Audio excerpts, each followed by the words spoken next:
Selamat siang, anak. Siang.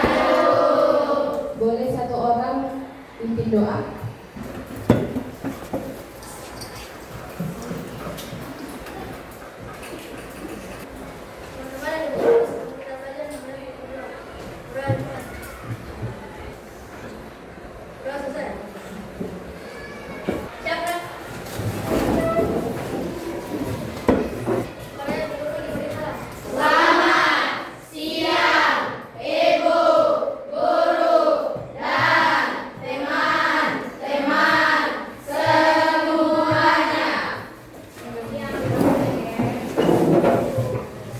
Selamat siang anak-anak. Siang, Ibu.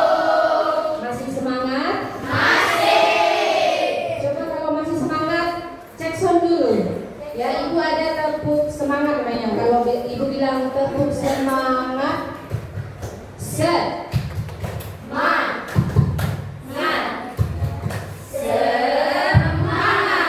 Oke, bisa ya? Ayo kita tes.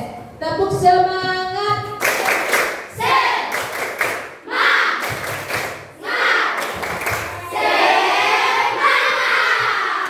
luar biasa ya, meskipun siang panas tadi matahari di luar sana sangat panas, sangat gerah, kalian di dalam tetap semangat. Ya, ada yang tidak masuk hari ini? Siapa?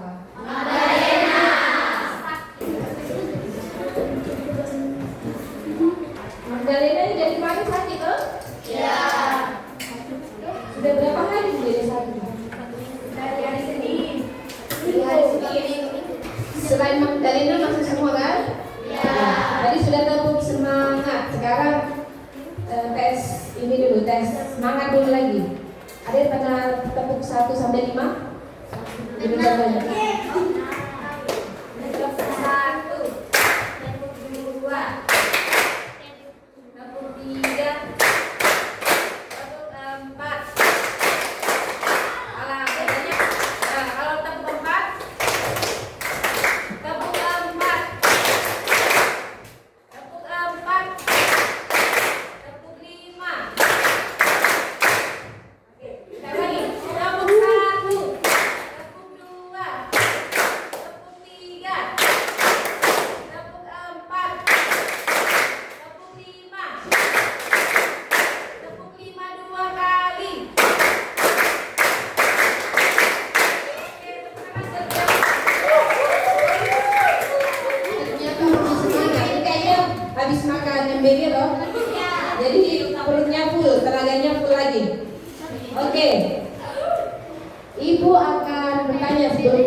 contoh tadi secara tidak sadar kalian sudah menggunakan proses berpikir yang namanya komputasional. Yang contoh pertama tadi ketika HP lemot, apa yang dilakukan? Membersihkan sampah, kemudian menghapus aplikasi yang tidak penting, kemudian merestart ulang. Nah, itu contoh sederhana dari berpikir komputasional. Kemudian dari komputer tadi harus ada langkah-langkahnya. Dikasih nyala komputernya dulu, kemudian baru ada pin, dimasukkan pinnya, kemudian baru mengetik di Microsoft Word. Itu langkah-langkah sistematis yang sama halnya kalau kita berpikir komputasional. Nah, hari ini kita akan belajar tentang berpikir komputasional dan literasi digital. Tadi contoh-contohnya sederhananya sudah Ibu kasih. Sekarang, apa itu berpikir komputasional? Ada yang tahu? Angkat tangan. Kalau tidak tahu berarti baca ya. Satu orang bisa baca. Ayo Noel, silakan. Berpikir komputasional bukan hanya tentang coding, tapi cara berpikir logis dan sistematis untuk memecahkan masalah, mirip seperti cara kerja komputer. Ya. Cara berpikir logis dan sistematis untuk memecahkan masalah, mirip seperti cara kerja komputer. Tadi masalahnya HP lemot, apa yang dilakukan? Langkah-langkah tadi sudah sistematis. Itu cara kerja kita, mirip dengan komputer. Komputer pun juga bekerja seperti itu. Otak kita juga berpikir secara komputasional, contohnya seperti itu. Nah, ada 4 pilar dalam berpikir komputasional. Yang pertama apa? Dekomposisi. Yang kedua, pengenalan pola. Yang ketiga, abstraksi. Yang keempat, algoritma. Kita bahas satu persatu ya. Dekomposisi. Ada yang mau baca silakan. Angkat tangan. Ayo yang lain, yang lain ayo. Ini dibaca aja. Dibaca keras ya.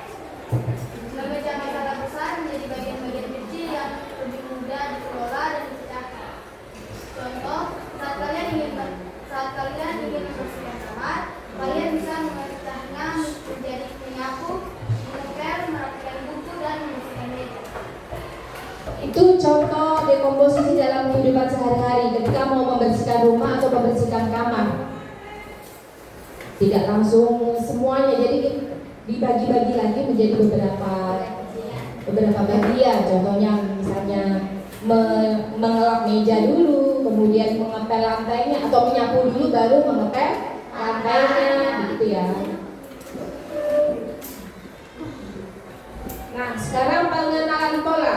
Silakan dibaca. Kamu mau baca? Ya. Pengenalan pola, mencari kesamaan tren atau pola yang berulang untuk mempermudah identifikasi solusi. Contoh, pola warna, pola angka, pola gerakan. Oke. Contoh pola warna misalnya. Gimana ya di sini ya?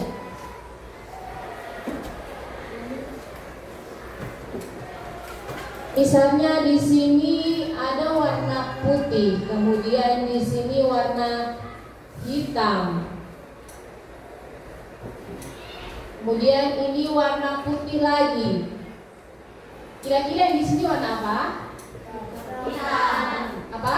Warna hitam. Terus setelah warna hitam, warna putih lagi. Itu contoh pengenalan pola. Kemudian pengenalan angka misalnya. Belajar matematika. Misalnya ini, kalau ibu di sini 2, ibu tulis 2, kemudian 4, kemudian 6, di sini ada berapa? 8, terus 10, pintar. 12. Ini pola angka berapa ini? Kenapa bisa kalian menyebutkan itu? Berkelipatan 2, betul, berkelipatan 2. Ditambah 2. Bilangan angka bertambah 2. Kalau ibu misalnya di contoh di sini 3, kemudian 2, Angka selanjutnya 12, terus 15, terus 14, dan seterusnya. Ini berarti ditambahkan 3. Itu contoh pengenalan pola. Ya, di komputer pun juga dia bekerjanya seperti ini. Ya. Abstraksi ini fokus pada informasi yang paling penting dan relevan, mengabaikan detail yang tidak perlu.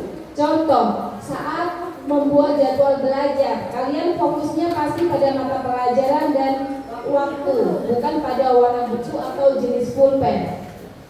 Contoh lain, misalnya ketika kalian menggambar sebuah ruangan kelas. Nah, di gambar itu kira-kira kalian akan menggambar apa yang menandakan bahwa ini ruang kelas?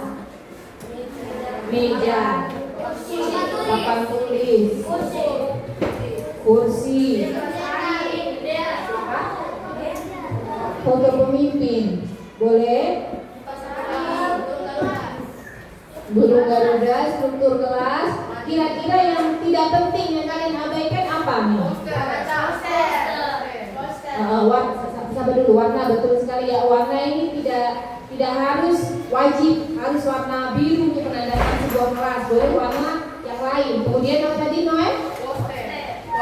Poster ini bentuk tambahan ya, perhiasan-perhiasan yang ada di kelas, boleh. Yang pentingnya yang bagian-bagian penting tadi, meja, kursi, papan tulis.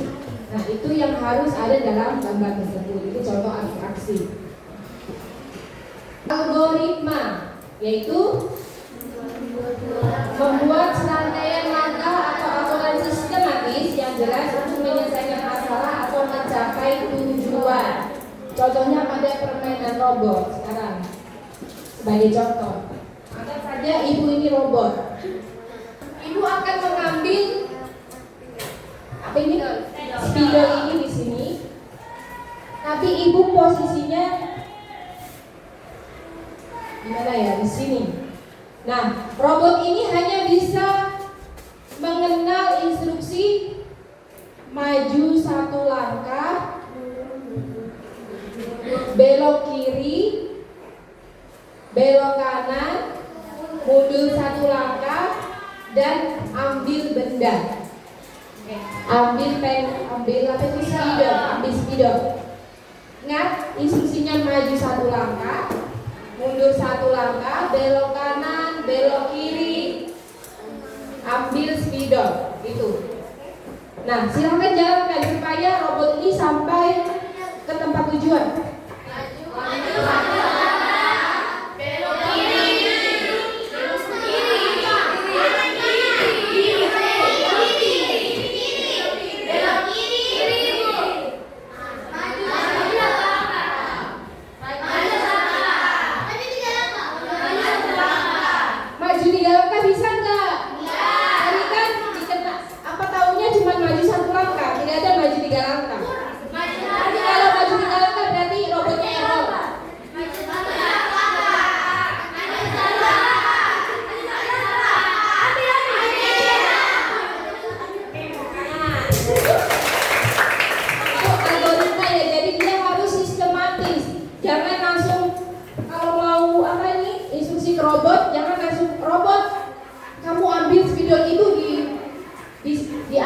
Speaker itu tolong diambil, robot tidak akan membaca.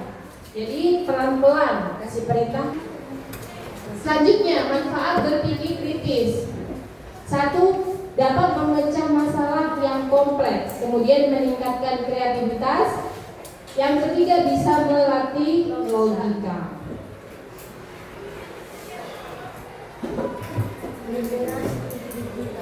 Itu sekilas tentang berpikir komputasional. Ada yang bertanya? Ada yang bertanya? Tidak? Kalau tidak, berarti kita lanjut ke literasi digital. Nah, literasi digital pengertiannya, ada yang mau membaca? Silakan. Baca. Pengertian kemampuan untuk memahami, menggunakan dan berinteraksi dengan teknologi digital digital secara bijak, aman, dan bertanggung jawab. Artinya bukan hanya bisa memakai HP, komputer atau internet, tetapi juga tahu cara memilih informasi, menjaga privasi, dan bersikap etis di dunia maya. Dari pengertian ini, ada yang mau bertanya? Sudah jelas? Bukan hanya memakai HP, komputer, atau internet, tetapi juga tahu cara memilah informasi, menjaga privasi, dan bersikap etis di dunia maya. Contoh 1. Mencari informasi tugas sekolah di internet dengan sumber terpercaya. Jadi kalau mau cari informasi, boleh itu lewat AI atau chat GPT, ya kan? Itu sumbernya harus terpercaya. Jangan hanya kamu langsung copy paste, ya. Karena misalnya saja kita memberikan instruksi, misalnya mencari informasi itu tidak lengkap atau ada kesalahan satu, kemudian ternyata yang dicari tidak sesuai yang dicari, begitu, sesuai sumber, tapi karena tidak dibaca langsung dikopas, akhirnya tidak berhubungan, begitu, melenceng jauh. Kemudian selanjutnya, tidak menyebarkan berita yang belum jelas kebenarannya. Sekarang itu kan ada informasi hoax. Nah, kita terkadang itu susah untuk membedakan ini informasi benar atau tidak benar. Jadi apa-apa itu jangan langsung kemudian dibagikan saja atau langsung disebarluaskan melalui grup WA atau apa, ternyata tidak seperti itu. Seperti contohnya, kalian pernah melihat Ibu Sri Mulyani? Nah, pernah beliau berbicara guru itu beban negara. Padahal itu adalah hasil AI. Orang yang tidak bertanggung jawab membuat seperti itu, yang akhirnya viral. Padahal Ibu Sri tidak pernah menyuarakan seperti itu. Kemudian menggunakan media sosial dengan sopan. Di situ media sosial itu bukan hanya satu kelas ini, tapi seluruh dunia, bahkan yang kita tidak kenal pun bisa membaca postingan kita. Jadi sopan santun dalam bermedia sosial itu sangat penting. Tujuan literasi digital: meningkatkan kemampuan berpikir kritis terhadap informasi digital, menumbuhkan sikap tanggung jawab dalam menggunakan teknologi, melatih etika berkomunikasi di dunia maya, melindungi diri dari bahaya cyber, penipuan, perundungan, hoax, menggunakan teknologi untuk hal positif dan produktif. Nah, tadi komponen berpikir komputasional ada 4. Sekarang komponen literasi digital juga ada 4. Dibaca silakan, ada apa? Etika digital, keamanan digital, budaya digital, kecakapan digital. Nanti pengertiannya kalian yang mencari. Nah, ini sekarang bahaya di dunia digital. Tadi Ibu sudah sampaikan berita bohong atau hoax, informasi palsu yang bisa menyesatkan. Contoh, sekolah diliburkan karena gempa, padahal tidak ada berita seperti itu. Kemudian cyberbullying, perundungan melalui daring atau melalui media massa, mengejek atau menghina orang lain di dunia maya. Contohnya mengomentari isi teman di media sosial dengan kata-kata kasar. Kemudian lagi ada penipuan online, upaya mencuri data pribadi seperti password atau nomor rekening. Nah, pernah kalian pakai AI untuk mengedit wajah kalian? Ada? Pernah ya? Nah, jangan sering-sering untuk menggunakan foto kita di aplikasi AI, karena kalau nanti suatu saat ada orang yang tidak bertanggung jawab kemudian bisa masuk ke aplikasi itu, kemudian mengambil wajah kita, kemudian untuk didaftarkan kita untuk pinjaman online misalnya, atau mencuri data pribadi kita. Karena biasanya dari wajah kita tuh karena sudah canggih, kemudian langsung terdeteksi data-data kita, tanggal lahir kita, kemudian nomor KTP kita, seperti itu. Jadi harus hati-hati. Kemudian kecanduan gadget, terlalu lama bermain game atau media sosial hingga merupakan belajar dan istirahat. Ada yang seperti itu di 7A? Ada yang seperti kecanduan game? Kecanduan scroll TikTok? Kecanduan nonton drakor? Kalau kecanduan drakor sama ya kayak ini. Tapi ibu tahu waktunya, misalnya nonton drakor tuh hari Sabtu Minggu itu mager, tidak apa-apa satu hari nonton drakor. Tapi kalau jam sekolah jangan. Ya, yang main game juga seperti itu. Pilih waktu-waktu libur. Jangan kamu jam sekolah bermain game sampai tengah malam, sampai pagi. Waktunya sekolah mengantuk. Oke, sekarang kita saatnya berdiskusi. Nah, di sini sudah ada 6 kelompok. Ya, 6 kelompok. Diskusi kita yang pertama tadi tentang materi apa? Berpikir operasional. Masih semangat dong? Masih. Coba tes lagi, tepuk semangat. Tepuk semangat.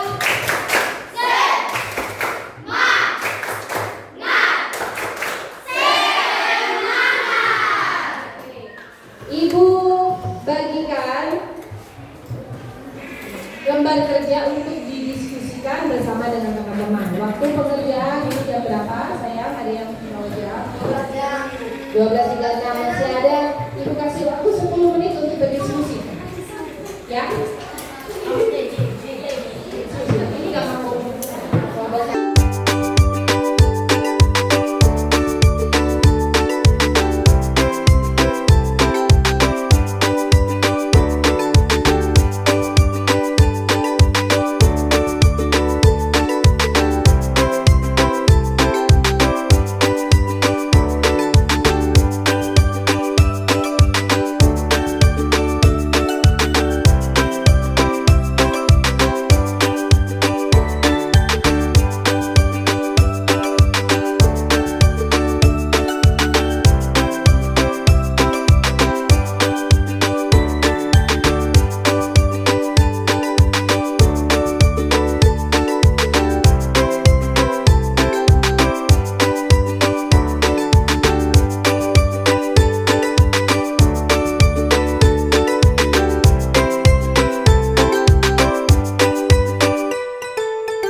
Kelompok satunya diskusinya bagaimana cara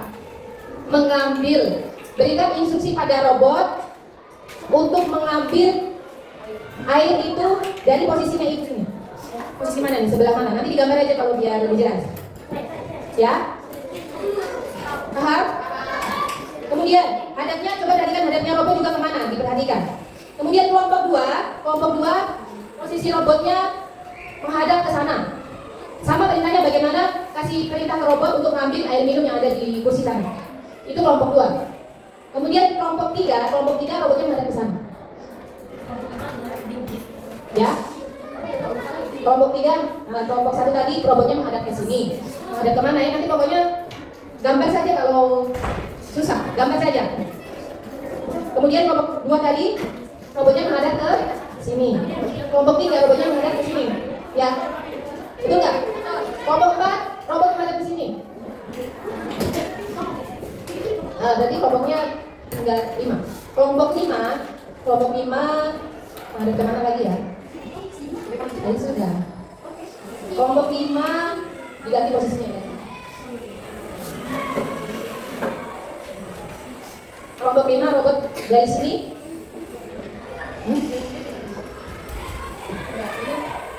Anggap aja. Nah, kelompok 5 kelompoknya menghadap ke sini. Tapi posisinya berganti di sana. Tadi kan kelompok 1 sampai 4 di sana. Kelompok 5-nya di sana. Bagaimana memberikan instruksi pada robot supaya dia bisa mengambil air minum yang ada di kursi. Oke? Bisa dipahami? Oke, kerjakan ya. Nanti langsung praktek. Siapa yang jadi robot, kemudian siapa programmernya, siapa?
Hasil dari diskusi yang jadi robot siapa?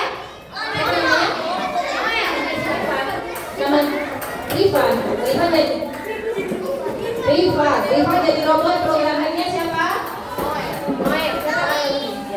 Programmernya Noel. Yang lain kelompok anggota lain coba hitung waktu yang dibutuhkan untuk robot mencapai tujuan. Oke, silakan Noel pakai iPad ya. Belok kanan, maju 2 langkah, maju 2 langkah. Stop. Maju 2 langkah langsung begini. Harus cepat dong. Belok kanan, maju 2 langkah, maju 2 langkah, maju 2 langkah. Belok kanan, maju 2 langkah, maju 2 langkah. Belok kiri, maju bentar. Oke. Nah, dari kalau yang sudah praktek berarti diisi bentar refleksinya. Kemudian kelompok lain lagi siapa yang mau? Kelompok satu silakan.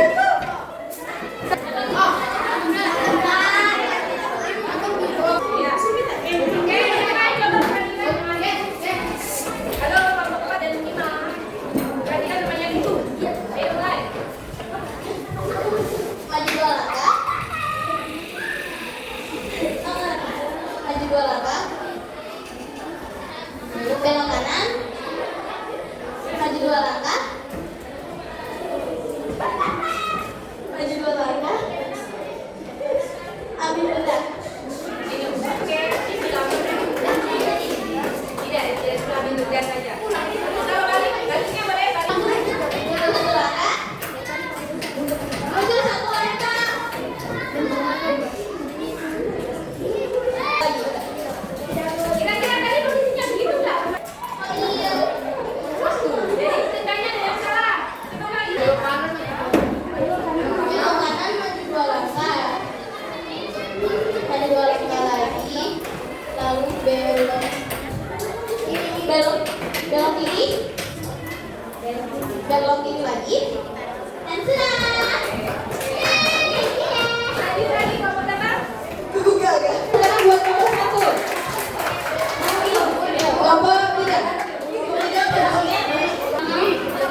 mundur, belok kanan, maju 2 langkah.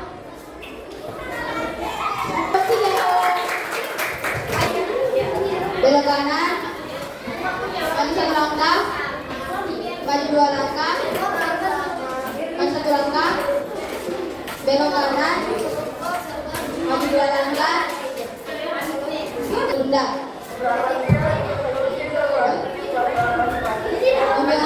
Mundur 2 langkah,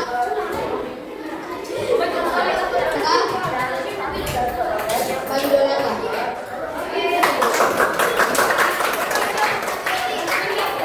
Hadap kiri, maju 2 langkah, hadap kanan, maju 2 langkah, maju 2 langkah, mundur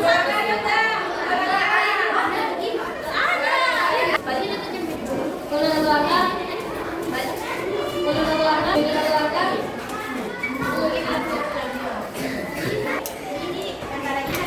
maju 2 langkah, kiri.